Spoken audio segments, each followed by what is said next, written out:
नमस्कार मंडळी, मी गायत्री स्वामी आणि बातमी मागची बातमी या विशेष कार्यक्रमात आपलं स्वागत आहे, जिथे आजच्या 3 महत्वाच्या बातम्या. यात देवेंद्र फडणवीस दिल्लीत जाणार काय, शासकीय कंत्राटदारांचे 86,000 कोटी अडकले, कंत्राटदार राज ठाकरेंच्या भेटीला. या बातम्यांच्या मागचं राजकारण, समाजकारण आणि अर्थकारणाचा लेखाजोखा यात मांडलाय. यामुळे आता वरवरची बातमी नाही तर बातमी मागची बातमी जाणून घ्या. बाबा खूप बोर होतंय, काहीतरी नवीन फ्रेश ऑर्डर करा ना. माझ्याकडे एक सरप्राईज आहे. गोकुळचा आस्वाद परंपरेचा, गोकुळ आईस्क्रीम सोबती प्रत्येक क्षणाचा. गोकुळ आईस्क्रीम. बातमी आहे आदिवासी विकास मंत्र्यांच्या राजीनाम्याची मागणी. आदिवासी विद्यार्थ्यांच्या वसतिगृहामधील बिकट अवस्था आणि जाचक नियमांविरोधात सुरू असलेले आंदोलन अधिकच पेटले आहे. छात्रों की गूंज कार्यक्रमात एका आदिवासी विद्यार्थिनीने वसतिगृहात परतताना कराव्या लागणाऱ्या प्रेग्नन्सी टेस्ट सारख्या अपमानास्पद नियमांकडे लक्ष वेधल्यानंतर लोकसभेचे विरोधी पक्षनेते राहुल गांधी यांनी मुख्यमंत्री देवेंद्र फडणवीस यांना उघड पत्र लिहिले. विद्यार्थ्यांच्या आत्मसन्मानावर घाला घालणारे नियम रद्द करून अन्न, स्वच्छता आणि वैद्यकीय सुविधा नसलेल्या वसतिगृहांची दुरावस्था तातडीने सुधारा अशी मागणी राहुल गांधी यांनी पत्रात केली आहे.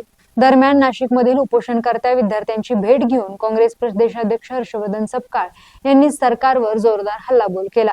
गेल्या 2 वर्षात 584 आदिवासी विद्यार्थ्यांचा मृत्यू झाला असून गडचिरोलीत सर्पदंशाने निष्पाप विद्यार्थ्यांचा बळी गेला आहे असा आरोप करत सपकाळ यांनी आदिवासी विकास मंत्री अशोक उईके यांच्या राजीनाम्याची आणि स्वतंत्र कॅबिनेट बैठक घेण्याची मागणी केली आहे.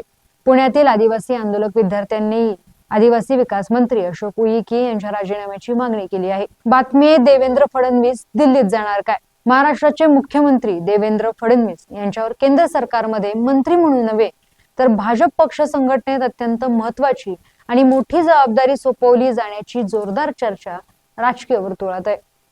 भाजपच्या सर्वोच्च निर्णय घेणाऱ्या संसदीय मंडळात म्हणजेच पार्लिमेंटरी बोर्डमध्ये फडणवीस यांचा समावेश केला जाण्याची शक्यता वर्तवण्यात येत आहे.